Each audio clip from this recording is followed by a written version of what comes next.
Salam, hər vaxtınız xeyir olsun əziz müəllimlər. Hər birinizi salamlayıram. Mən təlimçi Adgözəlzadə Türkan sizlərə bu günlərin fənn üstü inteqrasiya haqqında məlumat verəcəm. Əziz müəllimlər, görək fənn üstü inteqrasiya nədir və çətinlikləri, ümumiyyətlə ipucları nələrdən ibarətdir? Çalışacağam ki, bu izahımda sadə və ipuclarından istifadə edim ki, sizlərin də yaddaşınıza həkk olmuş olsun. Əziz müəllimlər, inteqrasiyanı artıq kitabdan, yəni kitab qaydalarından çox uzaqlaşıb bildiyimiz kimi, sadəcə olaraq situasiya tipli testlər üzərindən öyrənə bilərik.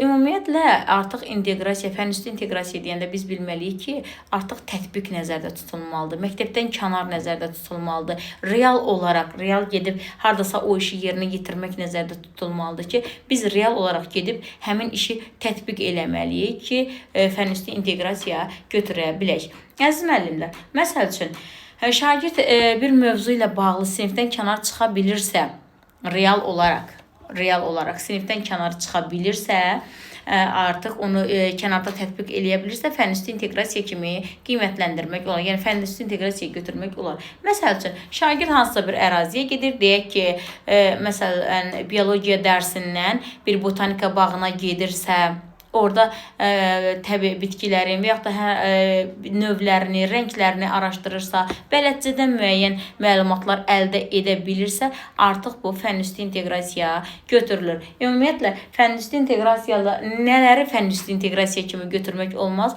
onları qeyd etmişəm. İstəyirəm sizlərin də diqqətinə çatdırım ki, keçmişə yönəlik hər hansı bir məsələni artıq biz fənn üstü inteqrasiya kimi götürə bilmərik, əziz müəllimlər. Məsəl üçün, deyək ki, mən 3 il bundan qabaq bir dövlətə getmişəm, məsələn, deyək ki, mən Hindistana getmişəm.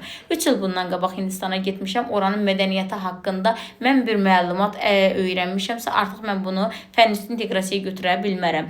Təsəvvürümdə canlandırıramsa, əgər təsəvvür edin ki, təsəvvürümdə, xəyali olaraq təsəvvürümdə canlandırıramsa hər hansı bir hadisəni, artıq burada fənn üstüdən söhbət gedə bilməz. Sinifdəki tapşırıqları, məsələn, sinif daxilində həll edirəmsə, kitabdan həll etdiyim bir tapşırığı və yaxud da kitabdan oxuyuramsa, məsələn, kitabdan oxuyuram ki, bir sahənin perimetrini tap və yaxud da sahəsini tapdı, bir sahəsini tapdı, bir otağın sahəsini tap, perimetrini tap. Artıq mən bunu qələm dəftərdə sinifdə həll edirəmsə, burada fənn üstü inteqrasiyadan söhbət gedə bilməz. Eləcə də ev tapşırıqlarının heç birində mən fənn üstü inteqrasiyadan danışa bilmərəm. Gedib kitabdan evdə həll edirəmsə, burada fənn üstü inteqrasiyadan söhbət gedə bilməz. Məsəl üçün, kompüterdən araşdırma aparıramsa, fənn üstü inteqrasiyaya aidiyyəti yoxdur. Laboratoriyaya iş edirsə, fənn üstü inteqrasiyaya aidiyyəti yoxdur. Çünki mən gedib o işi təbiətdə görmürəm.